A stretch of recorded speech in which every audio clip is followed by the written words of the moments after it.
You stir, eyes snapping open in the dark. You glance at the clock, and there it is again. Stark and unforgiving 3:00 a.m. Or maybe 3:17 or 3:45. It's that familiar, unwelcome hour when your peaceful sleep suddenly evaporates, leaving you wide awake, your mind starting to whir, and the frustrating knowledge that the rest of the night will likely be spent tossing and turning, watching the minutes crawl by. You've tried everything, counting sheep, warm milk, telling yourself to just go back to sleep, but nothing seems to work. This painful reality isn't just an annoyance. It chips away at your energy, your mood, and your overall vitality. It makes you feel out of sync, constantly tired, and perhaps a little bit helpless. You might think it's just part of getting older, but what if it's not? What if the real reason you keep waking up at this exact hour isn't some mysterious, inevitable force, but something far more surprising and, thankfully, within your control? The answer might truly shock you. In this video, we're going to dive deep into some surprisingly simple, yet profoundly effective adjustments to your daily routine and evening habits that can dramatically change your nights, allowing you to sleep soundly through to morning.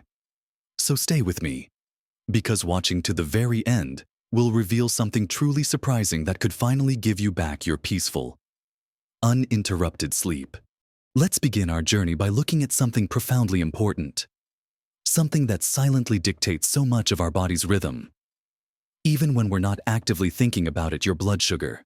You see, many people find themselves waking up precisely in the early hours of the morning, often between 2 a.m. and 4 a.m., and they blame it on a full bladder or just random restlessness. But for a surprising number of us, the real culprit is a dip, or more accurately, an unexpected surge followed by a crash in our blood sugar levels. Think about it this way: your body is incredibly smart. It has sophisticated systems designed to keep you safe and functioning, even when you're asleep. If your blood sugar drops too low during the night, your body perceives this as an emergency. It doesn't know you're just comfortably asleep in bed. It thinks you're starving or in danger. To counteract this perceived threat, it releases a cocktail of stress hormones, primarily cortisol and adrenaline. These hormones are brilliant at raising your blood sugar quickly, but they come with an unfortunate side effect for sleep. They are incredibly stimulating. They flood your system, raising your heart rate, increasing your alertness, and effectively hitting an internal alarm clock that jolts you wide awake. And suddenly, there you are, staring at the ceiling at 3 a.m., your mind racing, wondering why on earth you're awake. This isn't just a random occurrence. It's often a direct response to what and when you ate the day before, especially in the evening. So, how does this play out in real life? Consider your dinner. If your evening meal is heavily reliant on refined carbohydrates, things like white pasta, white bread, sugary desserts, or even too much fruit juice without any balancing protein or fat, it can cause your blood sugar to spike quickly. What goes up must come down, and often, it comes down rapidly.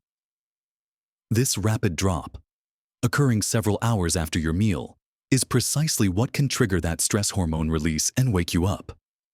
Or perhaps you're someone who skips dinner or eats too early, and then has a late-night snack that's also not well balanced.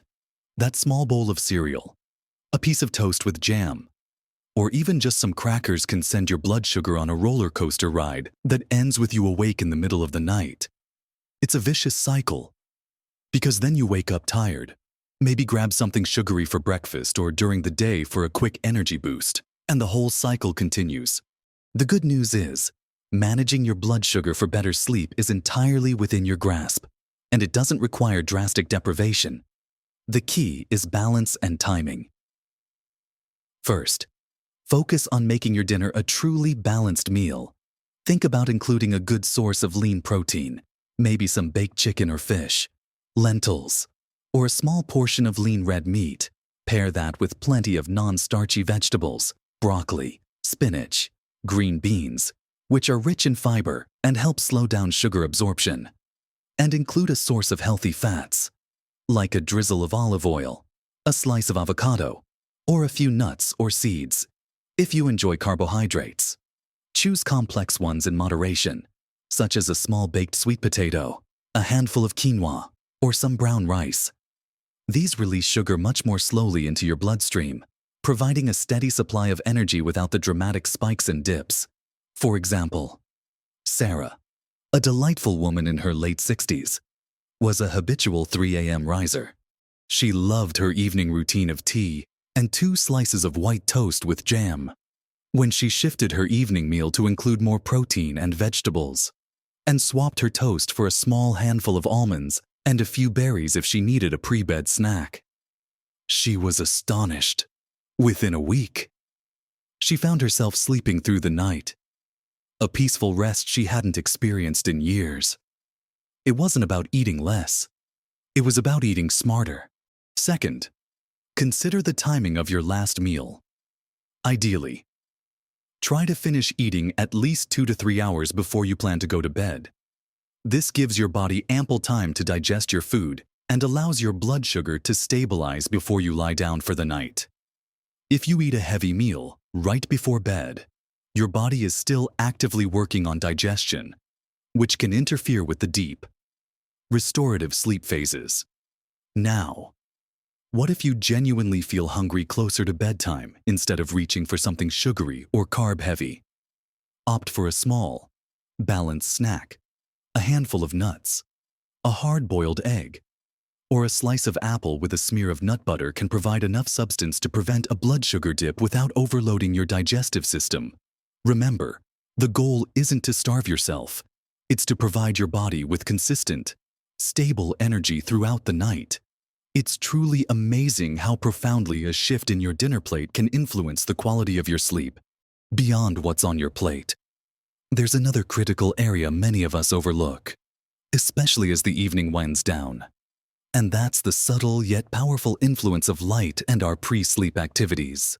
Now that we've discussed the profound impact of your evening meals and blood sugar on your sleep, let's turn our attention to another crucial element that often gets overlooked: your evening wind-down routine, and, more specifically, your exposure to light.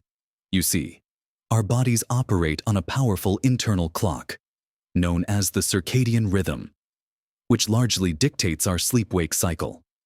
A key player in this rhythm is melatonin, often called the hormone of darkness, because its production surges when light diminishes, signaling to your body that it's time to prepare for sleep. Here's where the surprise comes in the modern world. With its abundance of artificial light, especially the blue light emitted from our screens, our phones, tablets, computers, and even our televisions, is constantly sending conflicting signals to our brains.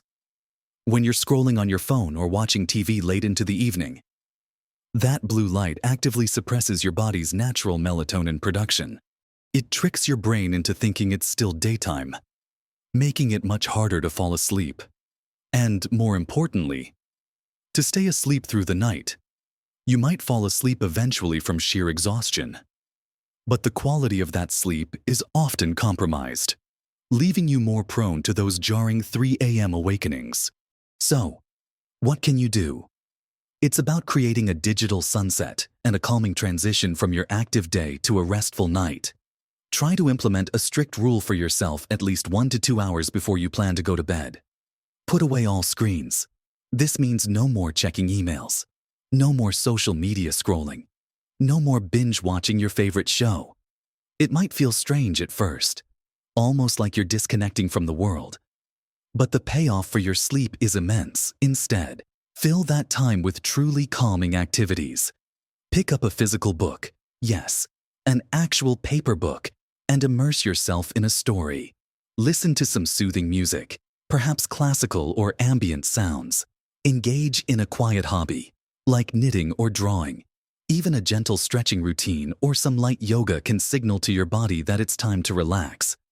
Imagine someone like John, who used to end every day watching the late-night news, often filled with stimulating or anxiety-provoking stories.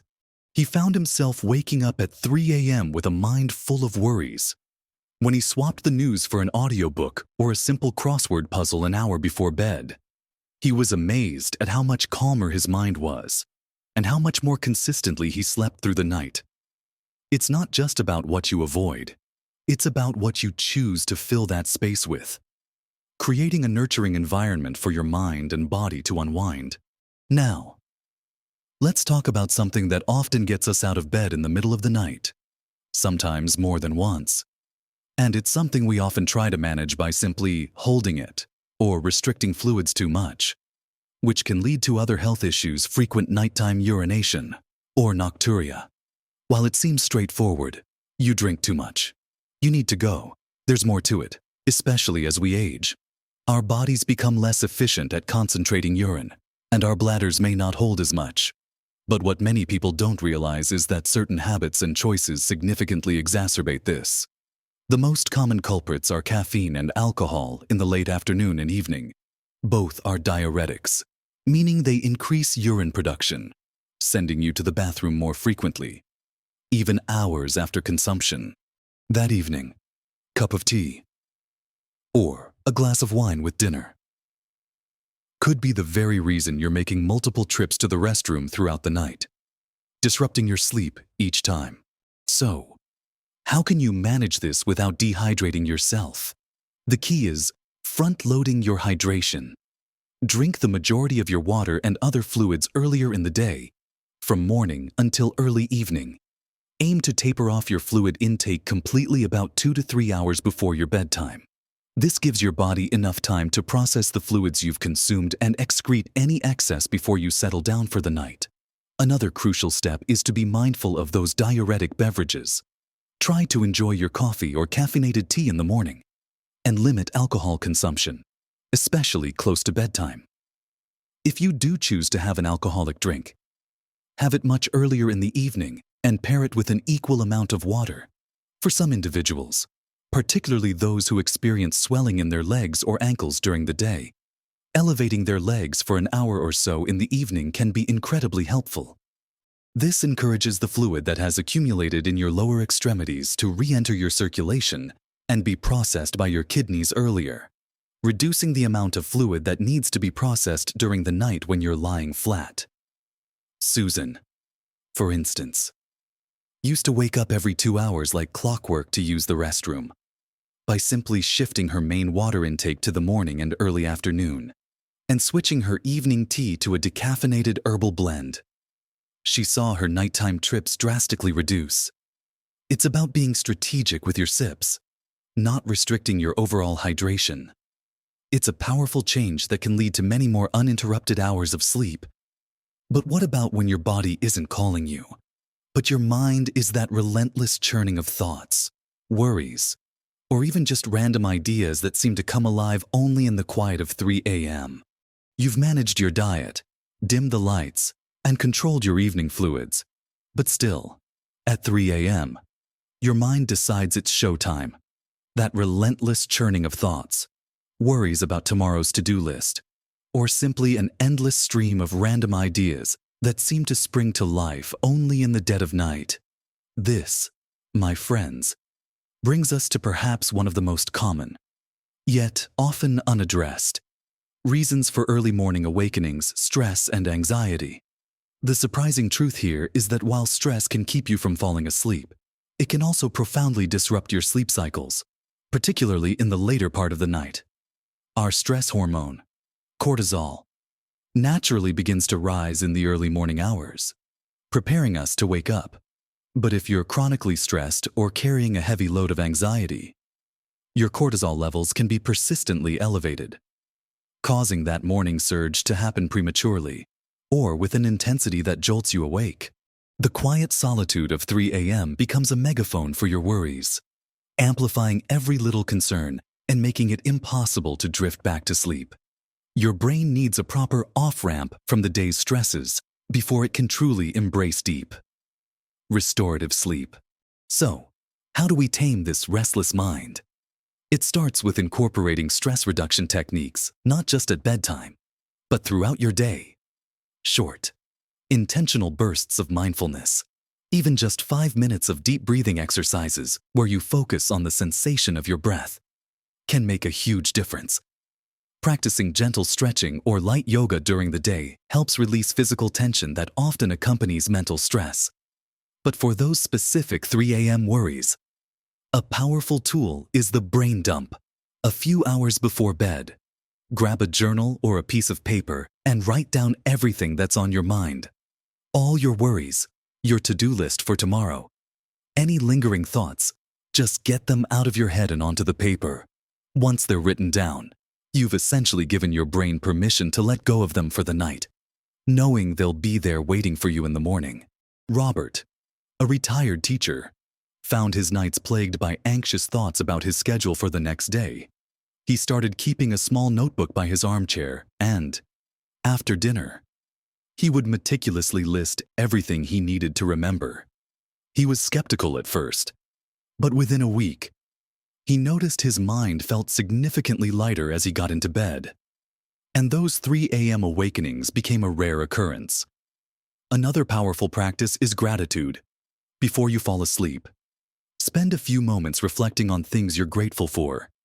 It's hard for the mind to simultaneously hold thoughts of worry and gratitude, and shifting your focus to positivity can create a more serene mental landscape for sleep.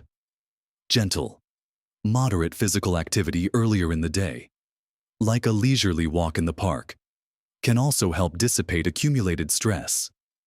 But remember to avoid vigorous exercise too close to bedtime, as that can be stimulating. Finally, let's consider the very place you lay your head down each night, your sleep environment. This might seem obvious, but many people underestimate just how much subtle disturbances in their bedroom can impact sleep quality and contribute to those early morning awakenings. Your bedroom should be a sanctuary for sleep, a space optimized for rest. Even tiny slivers of light or minor temperature fluctuations can pull you out of deeper sleep stages or prevent you from returning to sleep once roused. The shocking truth here is that we often tolerate these small intrusions without realizing their cumulative impact. First, absolute darkness is paramount. Even the faintest glow from an alarm clock, a street light peeking through the blinds, or the tiny indicator light on your TV can signal to your brain that it's not truly night, interfering with melatonin production. Invest in blackout curtains that truly block out all light. Consider using an eye mask if you can't achieve complete darkness, or if you travel frequently. Margaret, who lived on a busy street, had dismissed the dim glow from the streetlight outside her window. Once she installed proper blackout curtains, she was astonished at how much deeper her sleep became, and her 3 a.m. waking habit vanished. Second, temperature plays a surprisingly critical role. Most people sleep best in a cool, but not cold, environment. The ideal range is often cited as 60-67 degrees, 15-19 degrees. If your room is too warm, your body struggles to cool down enough for deep sleep, and overheating can easily wake you up. If it's too cold, your body expends energy trying to warm itself, also disrupting sleep. Experiment to find your personal sweet spot, using breathable bedding and comfortable pajamas. Third, minimize noise. Even if you think you're accustomed to traffic sounds or household creaks, your brain is still processing them, which can prevent you from reaching the deepest, most restorative sleep stages. Consider using earplugs, a white noise machine, or even a fan to create a consistent, soothing background hum that masks sudden disruptive noises. Lastly, ensure your mattress and pillows are supportive and comfortable. They are the foundation of your sleep. An old, lumpy mattress or a pillow that doesn't properly support your neck can lead to discomfort, tossing and turning, and pain that might eventually wake you. Think of your bedroom as a specialized tool for sleep and optimize it accordingly. So, as we bring our conversation to a close, remember the core idea: those frustrating 3 a.m. awakenings are rarely just random.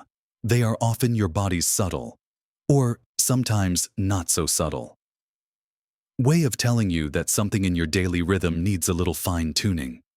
The shocking part is truly how interconnected everything is, and how these seemingly small, innocent habits, from the balance of your dinner plate to how you wind down your evening, when you hydrate, how you manage your daily worries, and even the basic setup of your bedroom, can have such a profound and cumulative impact on your sleep.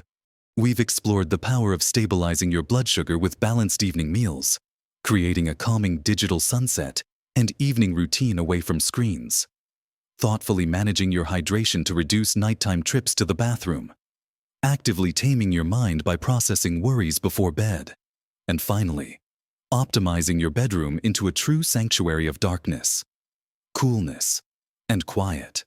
You are capable of so much. And a good night's sleep is not a luxury, it's the very foundation for a vibrant, joyful life, especially as we navigate the incredible journey of aging.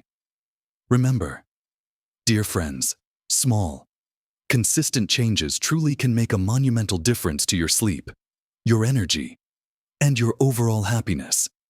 You absolutely deserve to sleep soundly, to wake up feeling refreshed and ready for your day. And you have the power to achieve it. I'd love to hear from you. Have you tried any of these tips? What's worked for you in reclaiming your nights? Share your thoughts and experiences in the comments below. Your insights could be the very thing that helps someone else who's struggling find their way back to peaceful sleep. If you found this video helpful, please take a moment to give it a thumbs up. A like really helps this message reach more people who need it. And if you want more practical advice, genuine encouragement, and inspiring content to live your very best life at every age, make sure to subscribe to the channel and hit that notification bell so you don't miss a thing. Embrace these small changes and reclaim your nights. Live your best life every single day, at every age.